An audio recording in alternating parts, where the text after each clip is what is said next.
ఇందులో కొంచెం బీన్స్ తురుము, కొంచెం క్యారెట్ తురుము కూడా వేసుకోవాలి. వేయించడానికి ఉల్లిపాయ, క్యాప్సికమ్, పచ్చిమిర్చి, వెల్లుల్లిపాయలు, ఉల్లిగొందు ఇది కావాలి. అల్లం పేస్ట్ కావాలి, ఇంత సాల్ట్, కార్న్ఫ్లోర్ ఇంత. అయిపోయింది. ఇది ఎలా వేస్తారంటే ఇలా తీసి బాలు ఇలా ఉల్లిపాయలు, పచ్చిమిర్చి, క్యాప్సికమ్, అలా కొత్తిమీర, వాటర్ పోసుకోవాలి.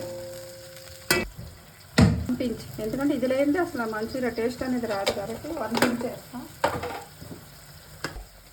తర్వాత మసాలా,